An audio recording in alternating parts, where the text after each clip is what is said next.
you. Hello and good afternoon. My name is Dina Marshall. My business is Marshall Mediation. I am an independent, third-party, neutral, contracted by TriMet to serve as your hearings officer today. Joining me here from TriMet is Neil McFarland, the General Manager of TriMet. We may have a TriMet board member joining us later on this afternoon. The purpose of today's hearing is to provide you, the community TriMet serves, with an opportunity to comment on the proposed fare and service changes. This is the third of 5 public hearings TriMet is holding on the issue. These hearings will be part of the public record and they are being recorded. If you wish to speak here today, please sign in at the table at the entrance. If you do not sign in, you will not have the opportunity to speak today. If you wish to provide written comments, you may fill out a comment card and leave it at the sign-in table. You may also deliver your comments by email, fax, telephone, or in person to TriMet staff who are at the sign-in table. Contact information for TriMet is available at the sign-in table. To be included in this feedback phase, please submit your comments to TriMet by no later than April 6th. I will call you in the order that you signed in today. You'll have 3 minutes to speak, and I will keep track of your time. Please be respectful of others in the room and limit your comments to 3 minutes. Because this is a public hearing designed to collect your comments, we will not have the opportunity for feedback from the table. I will end this hearing promptly at 6:30. This is an important issue, and we have a lot of people here today, all with very important information to share. It's possible that we will not have enough time to accommodate everyone who wishes to speak. If that happens, then I invite you to write your comments on a comment card or speak directly to a TriMet staff person at the sign-in table, or send an email or fax to the agency after today's hearing. This phase of the feedback process ends on April 6th. At that time, TriMet staff will review and analyze all the information received from these hearings. Based on that information, the current proposal may be further refined and submitted to the TriMet Board of Directors for their consideration. TriMet Board meetings will be held on April 25th and May 23rd. The public comment period extends through these board meetings. Then any approved fare or service changes will take effect in September 2012. I'd like to introduce you now to TriMet Board member Tiffany Schweitzer. And now, Mr. McFarland, I'll introduce you to Mr. McFarland, who will provide a little bit of background to the proposed fare and service changes. Well, first of all, I want to thank you all for being here. Every one of you have something important to tell us, and we're really glad that you're here and we have the opportunity to hear that from you. I know there are many things you could be doing today other than testifying about TriMet, so we're very grateful for your prioritizing this time. I'd also like to thank our Board Vice President, Tiffany Schweitzer, for being here with us again tonight. I also note that there's a number of people in the room with tags that look like this, the TriMet staff, and they are available for questions if you wish to just corner somebody that can find the right people to answer the question for you as well. And as Ms. Marshall noted, hearing from you today is really the sole reason that we're here, and it's very important. As you know, we're facing a budget shortfall this next year. The shortfall is identified as 12 to 17 million, but at this point in time, 5 million of that will be deferred till next year because of the timing of a union arbitration decision, which will not fall into this calendar year. So we're not able to deal with that issue should it befall us at the current time. This shortfall is basically in front of us because of lower than expected employer payroll taxes, anticipated cuts in federal funding, and unsustainable healthcare costs, particularly for our union employees. During the last 4 months, we've shared a variety of cost-saving and revenue-generating measures with the public via public survey. We've actually now are in our 3rd round of public comment on this. So far, more than 3,000 people have provided more than 8,000 comments. And so we want to thank you very much if you were one of those, because those comments were very important and have been very instrumental in developing what I call the refined proposal, which is in front of us today and will be of consideration as part of the budget deliberations that the Tremont Board undertakes in April and May. Based on the feedback we have a substantially changed proposal from what was originally put out earlier this year. In particular, I just wanted to note that copies of that refined proposal are out on the table and are available for everyone to review.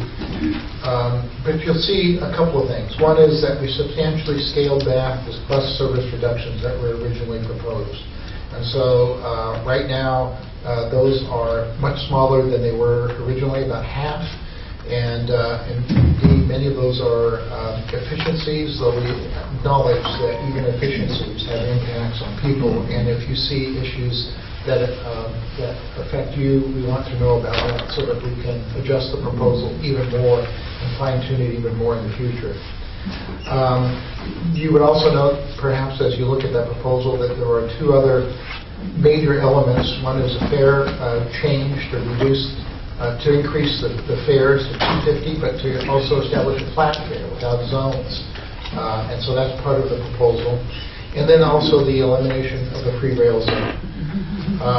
And that follows from the original round of public review we had, which basically informed us that most of the people who were responding would, carefully chosen word, tolerate a fare increase if we could preserve service. And so the proposal really does try to follow that guidance that we got generally from the public. Nobody is happy about raising fares. It's the last thing we want to do to affect our riders. But we've also looked internally to the budget. For example, our initial proposal had about $500,000 of administrative cuts. We've actually increased that to $1.2 million. So what I'm beginning, obviously, and we would like to have your comments on, is that this is a balancing act, and getting the math right is important, but also it's very important for us to make sure that we meet the needs of you, our riders, and so that's why we need to hear from you about these changes and any effects that they may have on you. And I wanted to assure you that we are absolutely committed to doing the best job we can with the resources we've got, and we'll spread them as effectively as we can, and your feedback to us will help us do that. So again, your participation and your attendance here is very appreciated. And thank you very much for being here. With that, I'll turn it down to Ms. Mark. Thank you very much. So I'd like to go in the order that you signed in today. The first person to speak today is Mr. John Betts, and then after Mr. Betts, we'd like to hear from Mr. Joel Bolton. You have 3 minutes.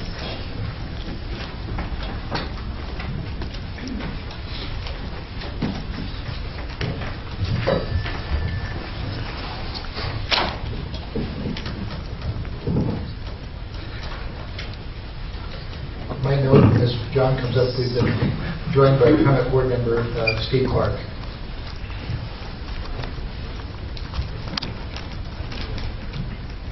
Thank you. I'm going to keep this relatively short, and that is that I use TriMet all the time. As several of you that are in this room already know me and are aware of that. The thing that really concerns me is the proposal to combine Lyft with fixed route, thereby maybe not running on any particular street or area where fixed route may not be running on weekends. If that happens, if that does go into effect, not only myself, but I know a lot of other people in mobility devices or people in general will be stuck. And that really, again, not only for myself, but for them, doesn't make me a happy person. So just wanted to put that on record. Thank you. Thank you. Thank you. Mr. Joel Bolton. After Mr. Bolton, we'd like to hear from Mr. Per Faggering. Thank you. Yes, I'd like to say that the bus 70, 73, I've heard that a lot, so we'll just continue on to the time frame and stuff like that. What? Thank you. Thank you. Mr. Fagerling, and then after Mr. Fagerling, we'd like to hear from Mr. Doug Peterson. Yeah, I'd like to start out by saying I appreciate your predicament. You're being handed a kind of a pretty lousy hand from a non-functioning larger economy. But with that in mind, I think we should try and avoid the immediate entanglements and try and look ahead, try and, the cliche goes, think outside the box a little bit. As the cost of oil keeps rising, it's time to look ahead. Energy, not money, is what powers the economy. Money is an accounting mechanism that has no intrinsic value. Yet we waste energy in order to save money. When the energy crunch arrives, we will be providing low-cost transit in order to keep the economy moving. So why must we wait until then? Thank you. Thank you. My name is Doug Peterson. I own 3 convenience stores in downtown Portland. I use the Fairless Square, or now it's Free Rail Zone, every day. I use it to go between my stores, between my parking and my office. I use it to go to the post office. My employees use it. I have some employees that do go around to give lunch hours in all 3 stores, and so they use it to get between the stores. They also employees that use it to go to Portland State. My proposal is, I think the free fare zone, well, number one, it was implied that when all the parking was eliminated downtown, or a good portion of parking, when the bus mall and the rail streets were put in, that there was, if not promised, it was implied that this free fare zone would allow people to be able to get around downtown easy. Now, the thing with the free fare zone is, you eliminate it, you're not going to gain any income because no one is going to pay $2.50 to go 8 or 10 blocks. And so there's not going to be an increase. There could be, I suppose, if you include the Lloyd Center area, which was added much later in the free fare zone. But the original free fare zone that is downtown the Willamette River up to the Interstate 405, if you had, instead of a free fare zone, turn it into a downtown zone that would be, you buy a yearly pass, $20, $30 for a yearly pass, this would be a profit center. And I think there'd be a lot of people would use that yearly pass or buy that yearly pass. There's a lot of people downtown that would be very convenient to do that. The main purpose, I think, in eliminating the Fairless zone is to kind of get rid of some of the riffraff that rides back and forth on it. And I don't think the riffraff is going to be spending $20 or $30 a year for a monthly pass, or not monthly pass, but a yearly pass. But I think a profit center could be developed here that would be good for TriMet, at the same time be good for downtown, getting around downtown. I thank you for your time. Thank you. Thank you. Now I'd like to hear from Ms. Jackie, is it Jenner? Lerner-Adderman. Thank you.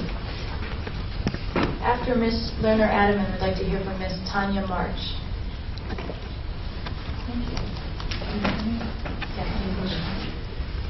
I'm a regular TriMet rider.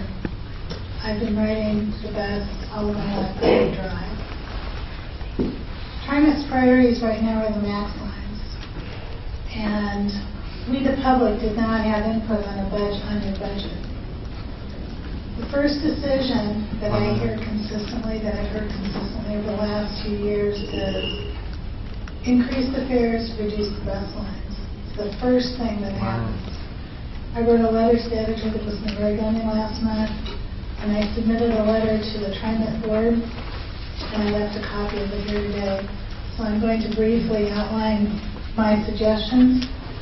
I'm glad to read that you are making some internal cuts, but I think there needs to be more, including perhaps reduction in salaries.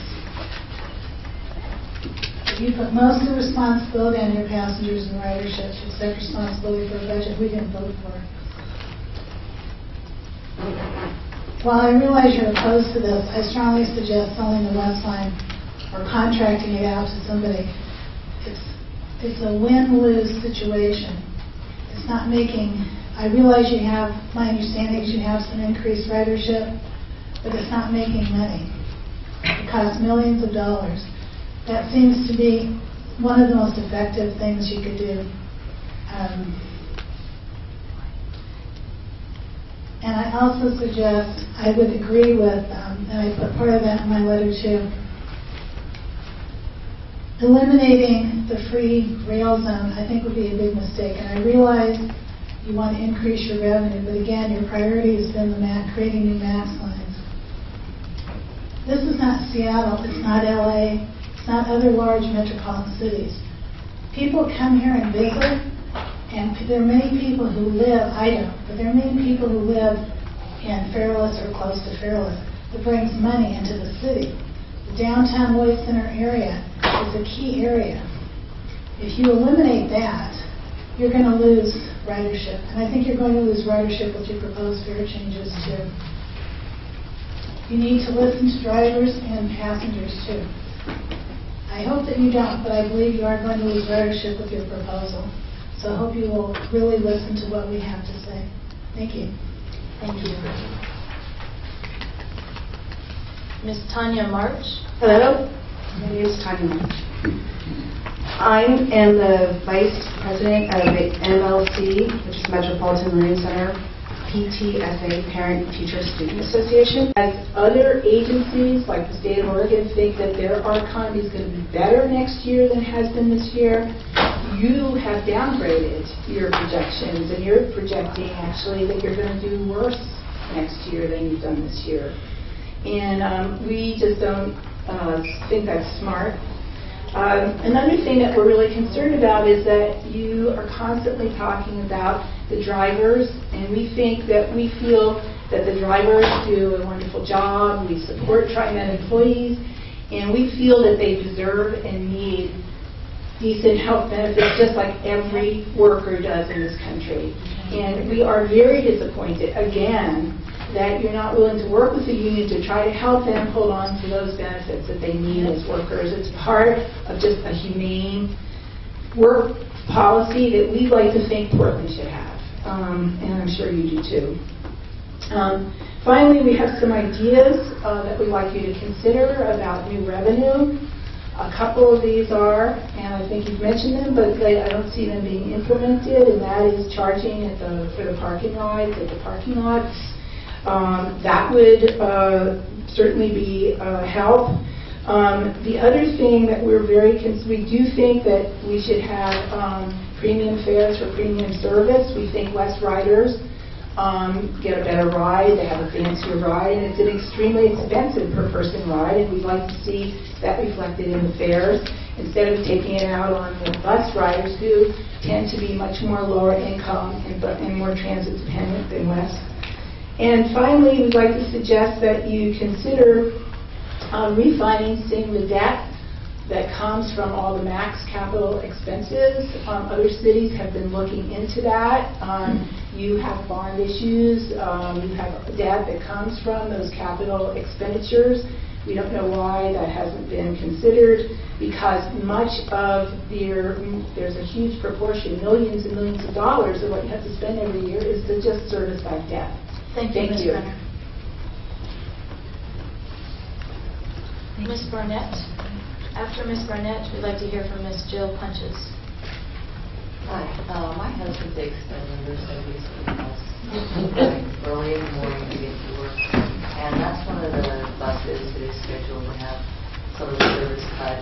And I really would hope that some of these more obscure bus lines that maybe are not ridden as much, that you could at least preserve the very early morning and the rush hour buses, because he would lose his job if he couldn't get to work, and a lot of other people would too. And I do understand that there are bus lines like the teacher was talking about that do need to be open continually. And I also wanted to say that I disagree with closing Fairland Square, because I also believe that that was something that was promised to us, and I believe that TriMet is going back on that promise. And in closing, I would like to say that I would never, ever want TriMet to plan another MAX line without consulting the public. Thank you very much.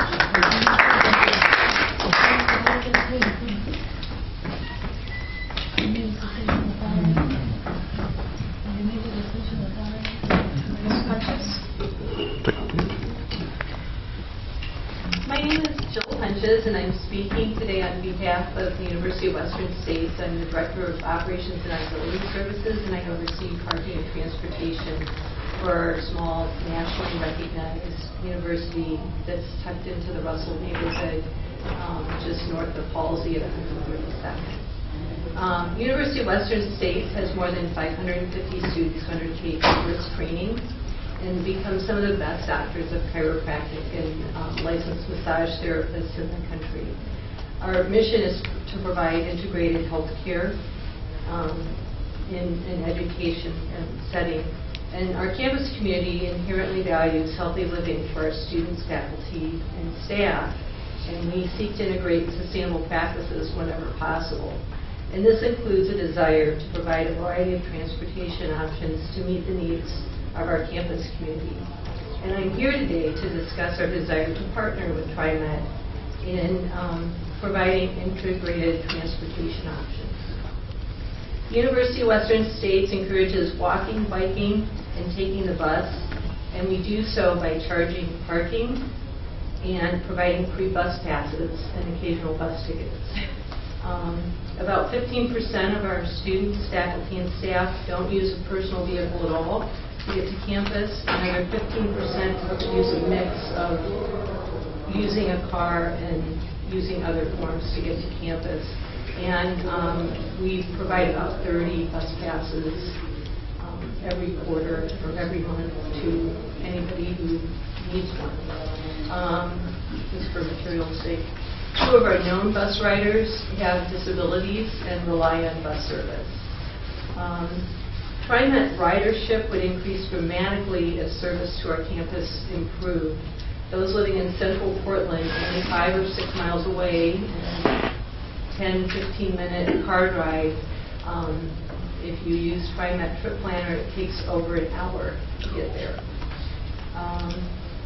Lack of regular bus service affects our ability to attract students to some degree, and in the case of at least one prospective employee, the lack of regular bus service was a deciding point to not pursue employment with our university. Our campus is served most directly by Line 23, and thank you for not reducing service levels even further. Right now we have 70-minute interval to service our campus. It was proposed to go to 90 minutes, so thank you for not reducing it further. I did find some previous records, and in 1998, service on Line 23 was offered every 30 minutes. One thing I wanted to say today is that we did an informal survey, and it revealed that the majority of TriMet users preferred Line 77, the Halsey line, to get to campus. Ms. Hunches. Thank you. Is that it? That's it. Thank you.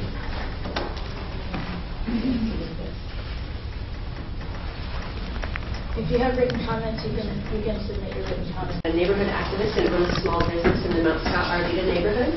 And I'm also car-free. I don't ride the bus that much. I ride my bicycle most of the time, but my 6th grader rides the number 17 bus all the way from the intersection of Foster and Holgate to Metropolitan Learning Center.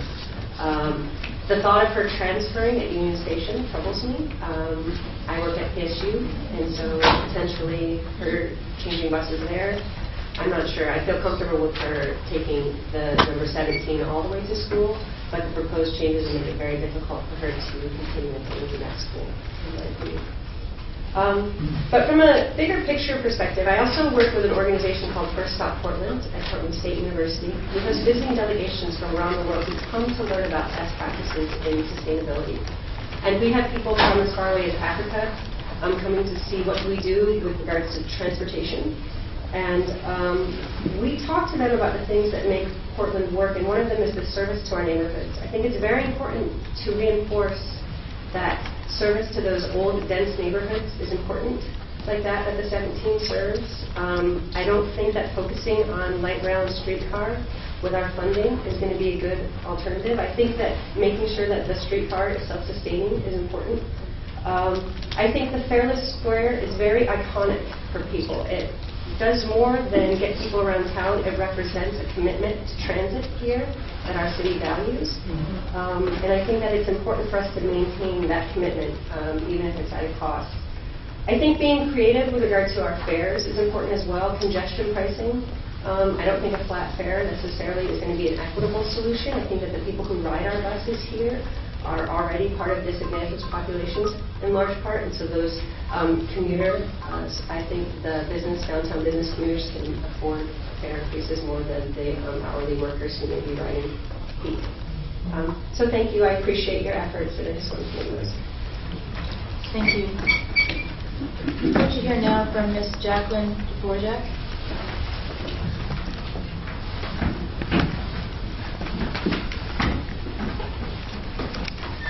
I'm Jacqueline Dvorak.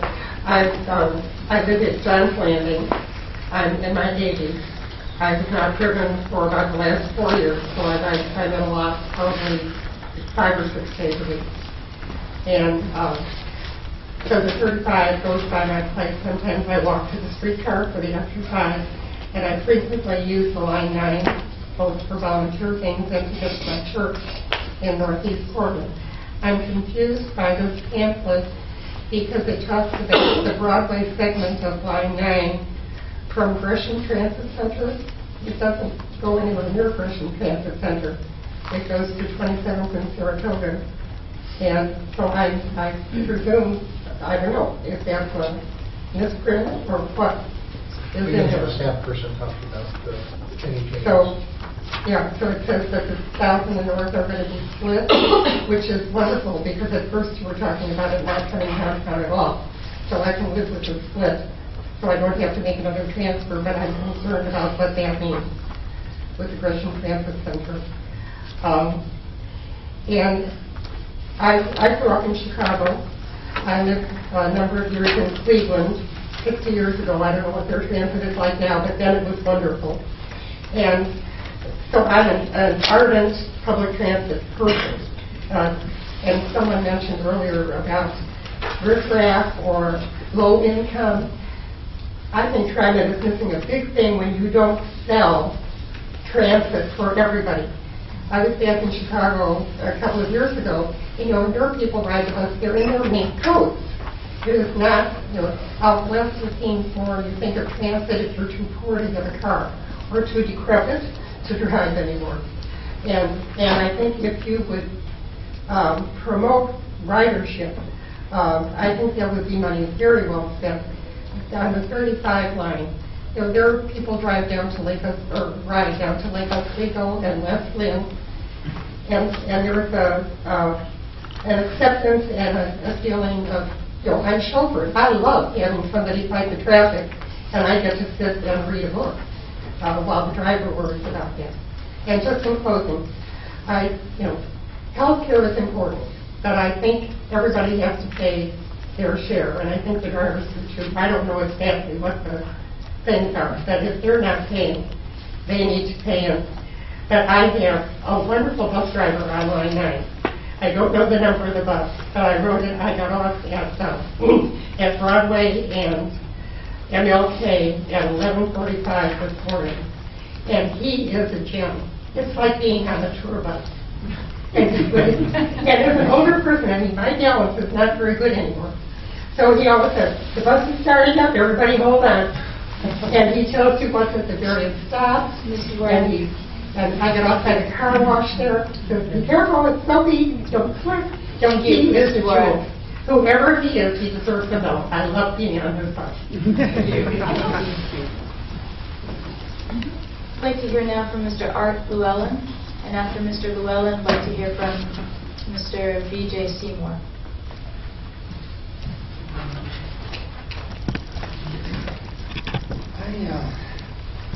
I want to make a few comments about the policy being proposed, and mainly about keeping the free red zone. I live downtown, and so I see it work. I see it work for all kinds of people, not just a few. But it works for everyone, and it works for the businesses downtown.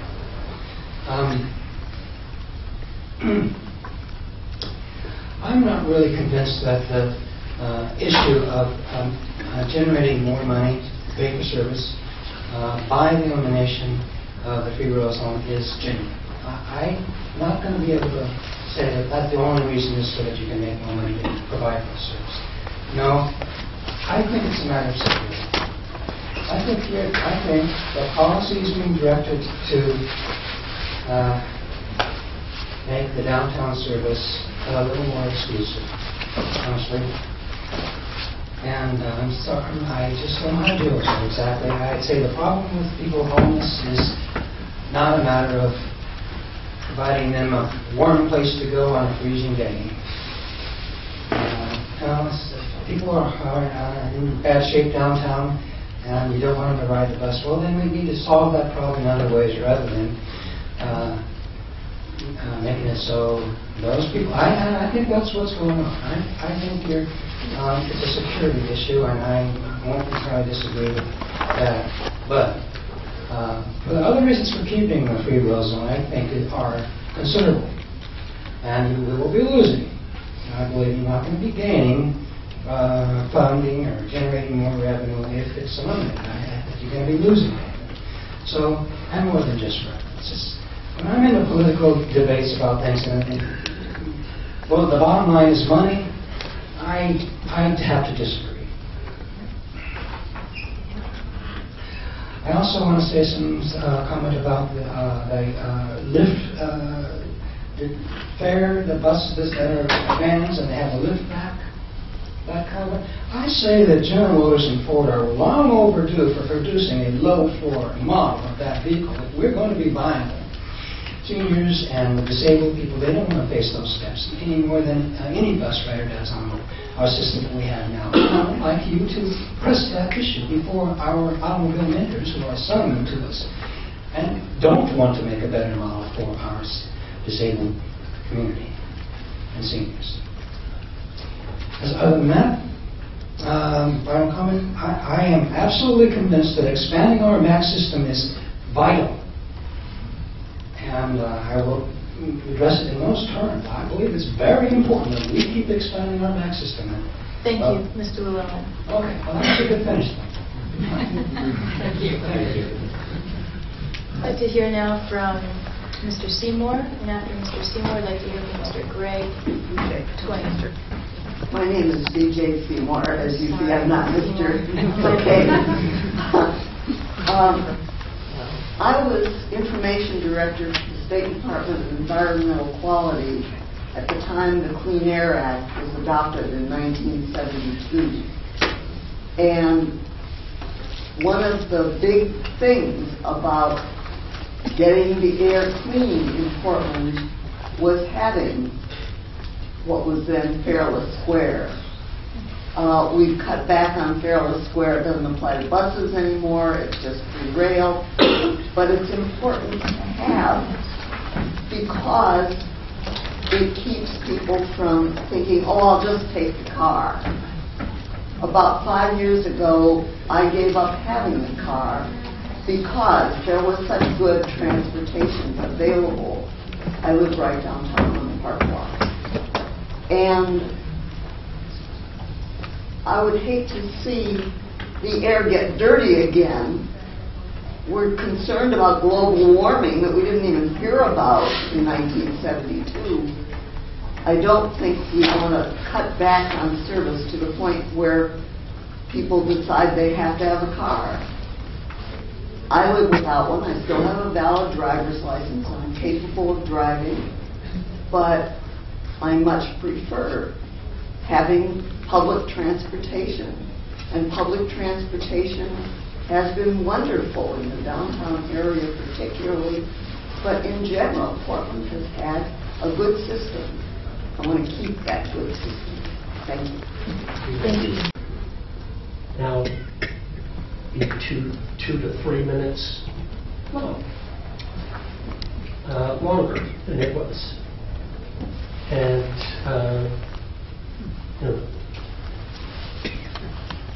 with that,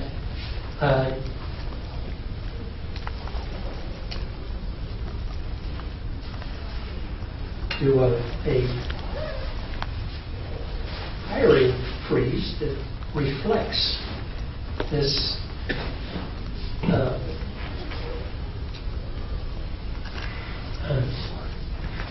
anyhow. Thank you. Thank you. Thank you.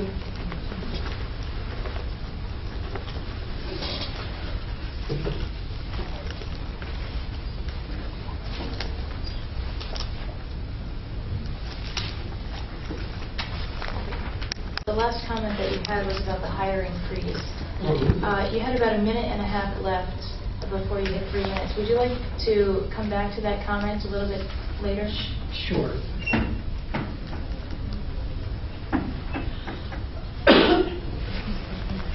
It would be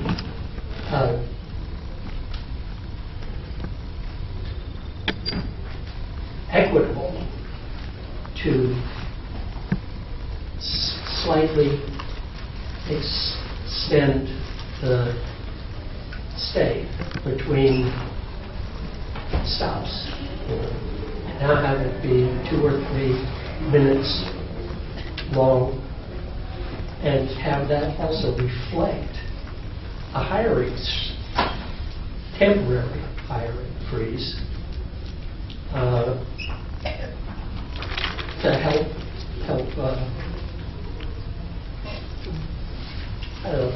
even out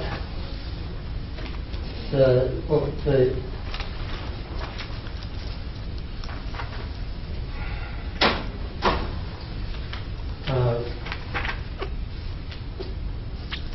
another one. I've got an honored citizen pass, and that was increased to $30 a month, a dollar a day. That is also very reasonable and equitable. I know it's you know,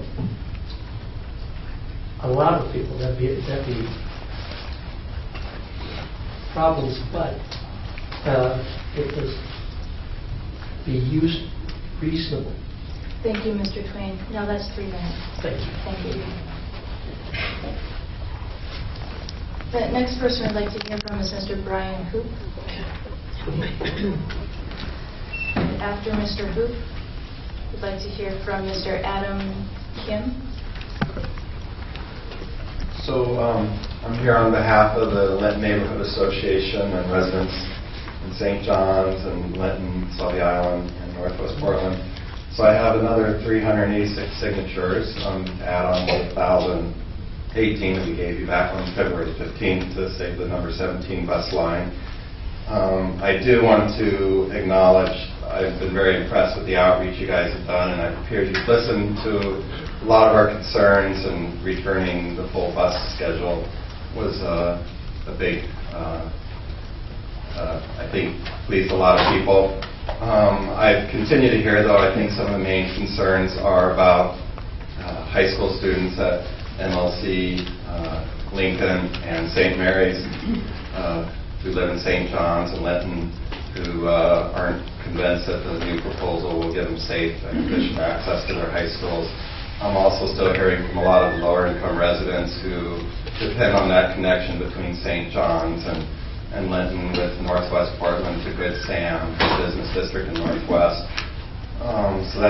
So even though I, as someone who have a monthly pass and I take the bus several days a week, the new route proposal would be faster for me as a commuter to downtown, but I, as an individual, I think maybe we need to continue providing the existing route to make sure that the youth and the low-income residents, their needs are met, even if it takes a little bit longer for commuters to get downtown. And I guess I want to ask, I can't help but look at maybe the new number 77 route should just continue all the way on and take over continue the path that the number 17 would go into Linton and St. John's to Sobeys Island. And I guess I just wonder how many people actually take the number 16 along Front Avenue to the Pearl District, because it seems like that's really who it's serving. And I just don't know how many industrial workers are using the 16 line along Front Avenue in the industrial area. So anyway, I think you're hearing it from a lot of folks that the high school issue is really important, and lower income residents who need that connection to medical services and other needs in Northwest Portland. So I will give you the rest of the signatures.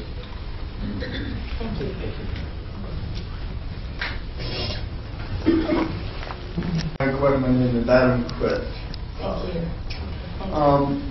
I'm a commissioner on the Portland Commission on Disability, and I also attend CAT meetings with the Committee on Accessible Transportation. And this morning we had a presentation about the new budget from Drew Levitt. And after the meeting, I made up kind of a alternative proposal for the elimination of Fairless Square. And it's simply because I understand from the presentation that we are trying to make up a huge budget deficit. But in the meeting this morning, it was brought up that it doesn't seem feasible that we would make up that amount of money by eliminating the Fairless Square. So I went up to Drew, and he actually told me to come here and make this proposal to you. I thought about it, and I was thinking about, let's start on the red and blue line if you want to go through with this and see how it would work on a pilot program, simply because the red and blue line actually goes more outside of the free rail zone than the green and yellow line. The other reason why the green and yellow line would still have to remain in the free rail zone is that the yellow and green line, which was started back in 2009, I believe, and it was basically said because they already took away the free rail bus zoned way, which was fine, but the green line was promised to us as an alternative. And you have students from PSU going up in downtown. Most of the people with disabilities who live downtown are going to only be traveling downtown. So I think, if you really wanted, you could just have it go from PSU down to Union Station. If you want to eliminate the Rose Quarter and the Lloyd Center, I think that would be okay. But I don't think that that you actually will see decreased ridership by eliminating that free rail zone, because people aren't going to, pay the full fare to go from PSU down to Pioneer Square. Thank you, Mr. Chris. I did have one more. That was 3 minutes. I did have one more. I'm sorry. We have to stick with 3 minutes. Okay. Thank you guys. very much. Thank you. Now we'd like to hear from Mr. Leon Chavaria. My name is Leon Shapley. I'll make this short and sweet. I'm a member of the CAT board, and many people just disagree with the lift reduction transit areas because I think this will just not have an impact upon disabled customers, but a multitude of others. Like I take my medications in the morning and I go outside just to enjoy the air. If the sun is not shining, I take my umbrella. But I want to get out of my dark apartment. But many people won't be able to do that if the lift is out of their area or something like that. And I have a whole lot more to say, but I feel like I'm 10 years behind the time, so I want to do some research. But I'll address the board next week. Thank you. Thank you very much.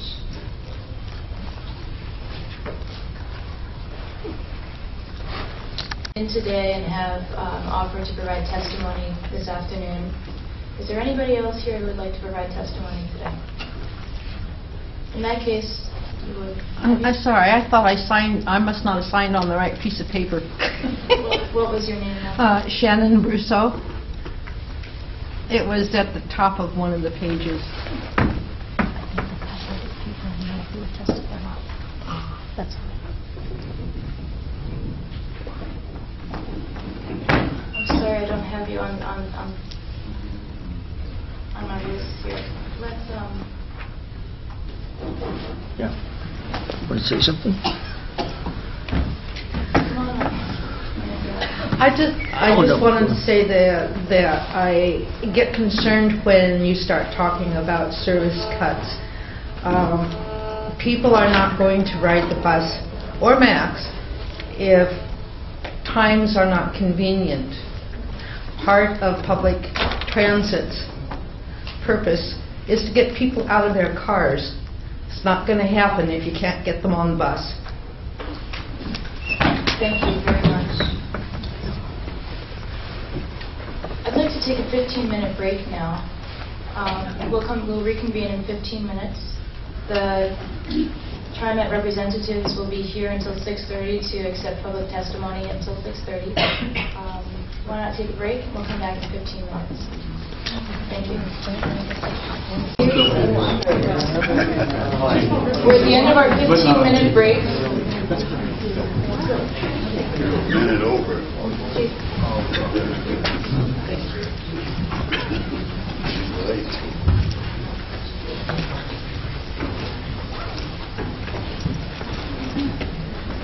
Thank you, everybody, for being here this afternoon and tonight.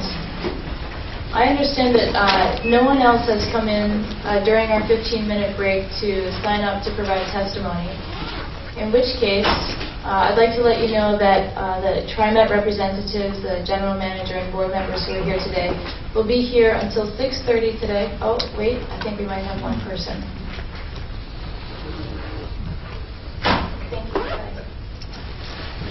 We did have one person. Welcome. Mr. Riles? Okay. Mr. Riles, please come up to the microphone. We'll give you 3 minutes. And, thank you for coming.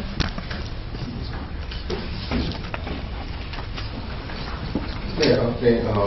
Well, I live on North Portland, and I see a whole lot of stuff that's going on here. And I see, like, you guys have all these good,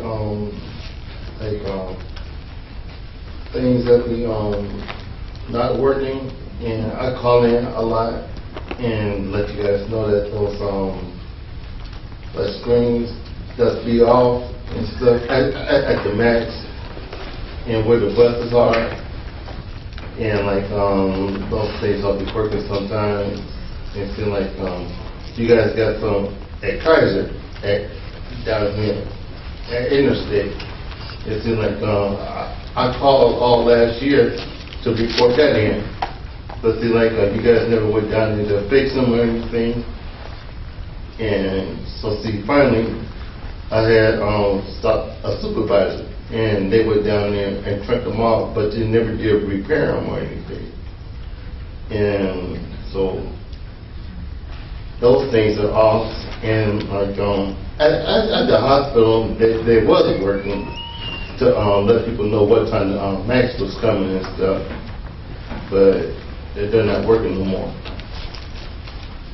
But there's another thing. It's that like you guys don't make the buses wait for the max, or the max wait for the buses. So how can people go out here and ride the max or the bus, and the bus don't wait for the max, and people don't make their buses or anything, and that don't make no sense. So it seems like why you have a system that don't wait for one or the other. So see, I don't think that's right at all. So see, they always say that TriMet has the best bus system and stuff that don't even work. So see, that don't make no sense. It seems like then on the weekends, and this don't make no sense either. So see, how could people make their buses at night when people can't ride the bus downtown to make their rides when they have to wait like 40 minutes for the max or the bus? Because see, like my girlfriend, she works at night, and see, sometimes she gotta wait for the bus downtown over a half an hour to get back home. So see, that's what I don't understand at all. So see, a lot of people get upset when they can't ride the bus or anything. Thank you, Mr. Riles. 3 minutes. Thank you very much. I signed up too. Okay, what is your name, please? Crystal Linsky. Thank you. Would you like to come up to the microphone?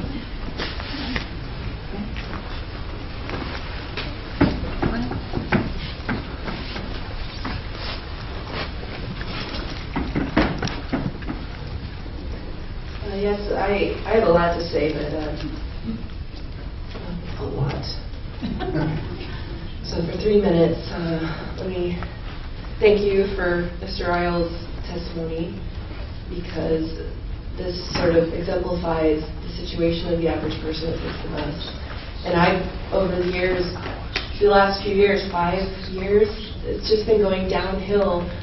My mind is boggled by why we can't make this work. When I lived here in the 90s, we had regular bus service and night service, and I was in Eastern Europe for 10 years, and I came back and I started attending as many meetings as possible. And what happened to night service? What happened to all of these things? It's just exponentially getting worse. I can't believe that TriMet can't. First of all, let me just say that transit system is it's a fundamental right. It's a human right. We shouldn't be talking about budgets at all. There should be, it's like housing, healthcare, education. I know a lot of this is we're having issues in this country right now over these things, but there's no question that people still need buses as much as they needed in the 1990s when I was here, and I still use the bus, but I ride my bike more because I can't rely on TriMet anymore. And what a phenomenal waste of resources have gone through these last 5 years of constant changes and schedules and meetings and advertising. Who went around and took down all those schedules that were already stopped? I mean, we even have shelters being removed when we should have more shelters being put up. You have people that don't want to transfer to get around town. They need to be able to take the bus they used to. So why is like the number 12 being cut down? It's ridiculous. It's been working since the beginning of time, going all the way to Sherwood. People rely on these things, and when not only are there no schedules anywhere, but the bus drivers no longer have the books on them. You can't find out when your next bus is coming, like Mr. Riles was saying. It's ridiculous. People have jobs. They have children, some people have medical conditions, and they don't want to be standing out in the rain transferring. This is ridiculous. I can't even believe that. I'm so angry about what's happening. It was going on once a year, then a couple times a year. Now it seems like every few months there's more and more proposed changes. You know, we had frequent service 6 years ago when it was every 15 minutes, 10 minutes, 8 minutes even. And you know, I rely on the number 6, for example, and they've cut that drastically. You can't follow a schedule. You have to have a cell phone apparently. But even then, if you follow what's online and then your schedule, I once rode my bike down the Max track just Thank to you, check Ms. Zielinski. Thank you. That's just to check the time, and it doesn't follow the schedule at all. It's constantly changing. So the only way you know that the schedule's changed is if you follow it on your cell phone. It's ridiculous. We need our schedules back. We need shelters. We need regular bus service all hours of the day. Thank you, Ms. Zielinski. Like the 1990s. Thank you.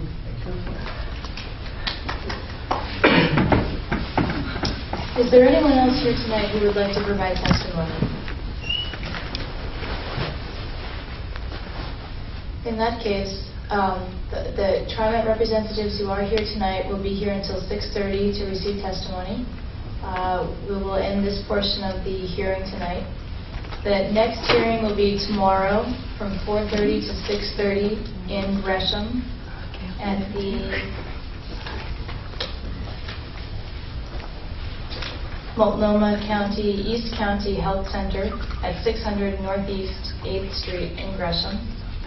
After that, the final hearing, the 5th hearing, will be held at the Multnomah County North Portland Library Branch, Multnomah County Library, North Portland Branch, from 5:30 to 7:30. Look forward to seeing you all again. Thank you very much for taking the time and the energy to come here today. Thank you.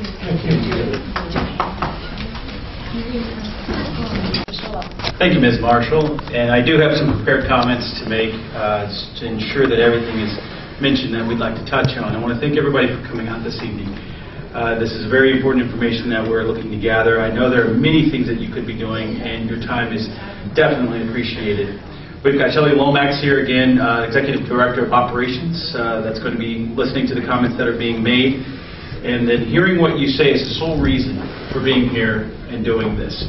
As you know, TriMet is facing a $12 to $15 million budget shortfall in the next budget year, basically because of lower than expected employer payroll taxes, anticipated cuts in federal funding, and unsustainable health care costs.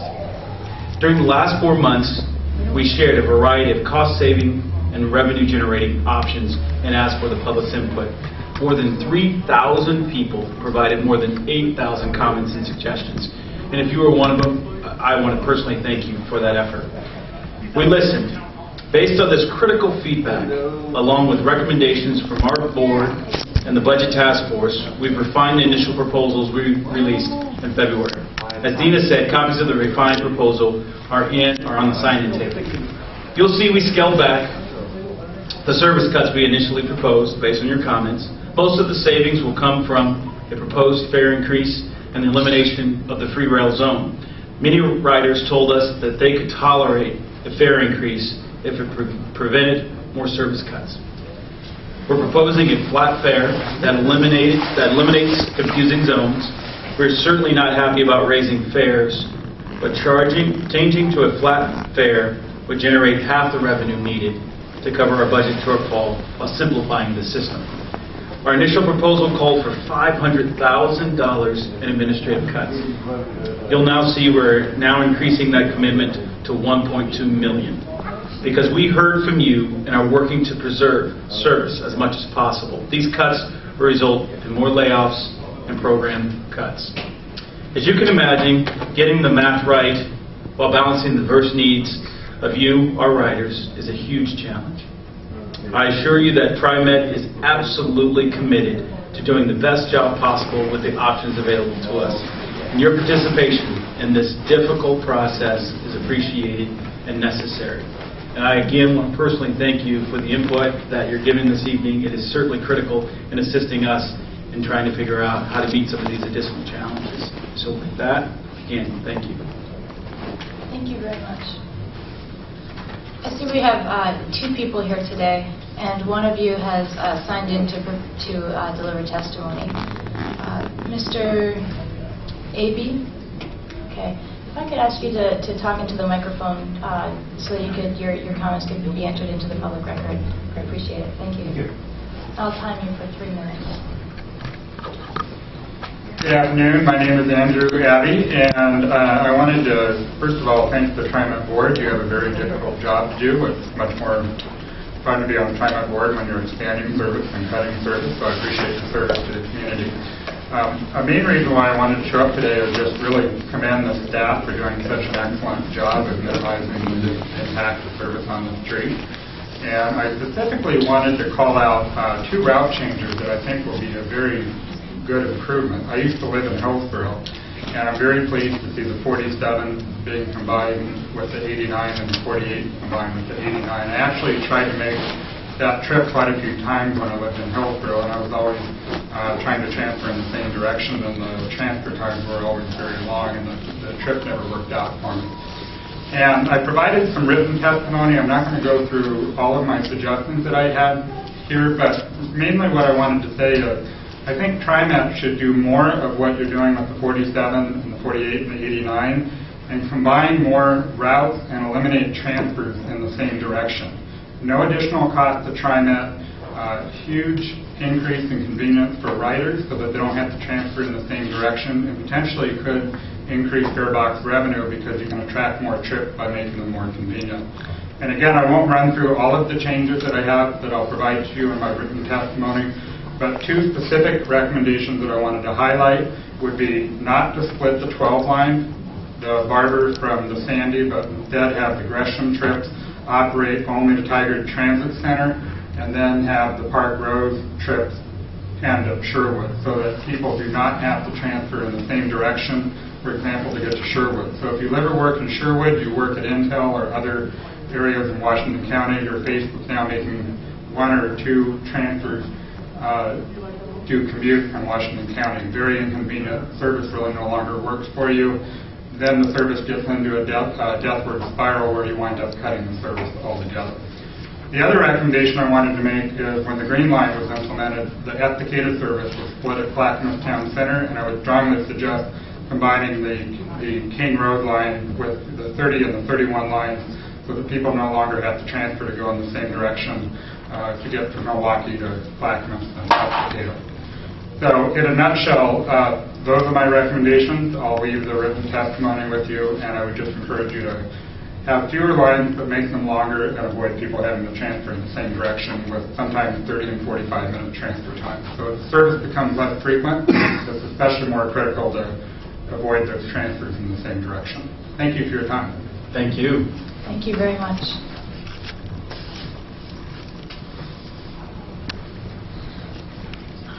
Now, next I'd like to hear from Mr. Keith Schultz.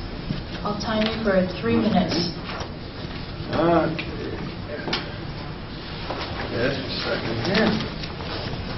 Representing myself and OPAL, which is an environmental justice organization. We're trying to work with TriMet to make things a little better for all of us. And I'd like to say that I really like some of the changes you've made. The fact that you're not eliminating the round trips, I think, is important, but we also need to look at the whole picture. That I wasn't really prepared for this, so I just decided that I needed to say something, and I think we all need to work together to make this system better for all of us. The bus riders, the bus drivers, the MAX, the bus, everyone, and even, and it makes the whole community a better place. Thank you. Thank you. Thank you. Now we'd like to hear from Ms. Lynn Barrett.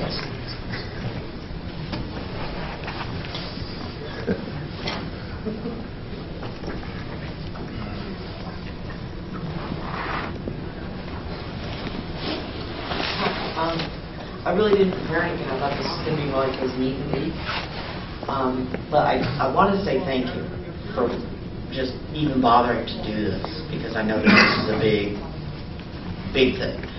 I think that for the communities and such, I'm concerned that with some of the cuts and the proposed hikes are going to impact people like me. My unemployment runs out in 2 weeks. I have no more. So it's going to be difficult until I find a job, which has obviously been a while, for me to use transit. And I'm just concerned not for myself, but for everyone.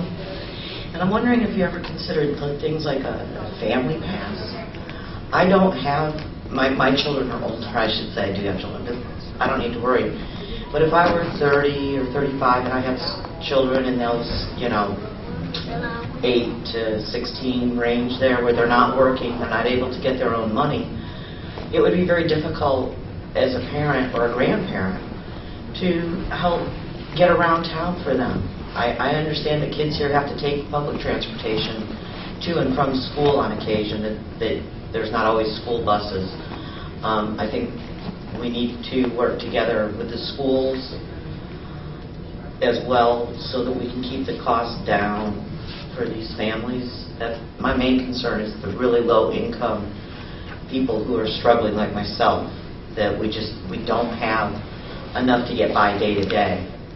So I'm concerned about that, and I just would like to see other options. I think a family plan, or I know C-Tran at one time offered reduced fare if you had food stamps and such. I'm not trying to cut it. I know this goes against everything you're trying to do, but at the same time, with gas prices going up and people not driving as much, your ridership will go up as well. And it is going up. That's a fact, because people don't want to drive hard. That's a lot of money if you're on the edge, if you're close. So I would just encourage you to look at other options as well, because I'm quite concerned about people like myself. And I thank you for taking the time to even listen to us. So thanks. Oh, and I just want to say I think the media is helping to divide some of this. I think they sometimes pit the board against the drivers, against the riders. Not pit, but just, you know what I'm saying? It sometimes feels like we all want a good system, we all want a safe system, and so I'd like to see us all just really know that we're working together. Thank you. Thank you. Thank you. Is there anyone else here today who would like to provide testimony? In that case, why don't we take a 15-minute break? It's 4:45. We'll come back at 5 o'clock and see if there's anybody else who comes in today. Thank you. Thanks. Okay, hello everybody. Our 15-minute break is over. It's 5 o'clock. I see that nobody else has come in for the hearing and no one else has signed up to provide testimony. So I will close this tonight's hearing, although the TriMet representatives will be here until 6:30. If anybody else, should anybody else come in and desire to provide some testimony. So thank you all very, very much for coming in today, for your time and your energy, and we will see you at the next one. Thank you.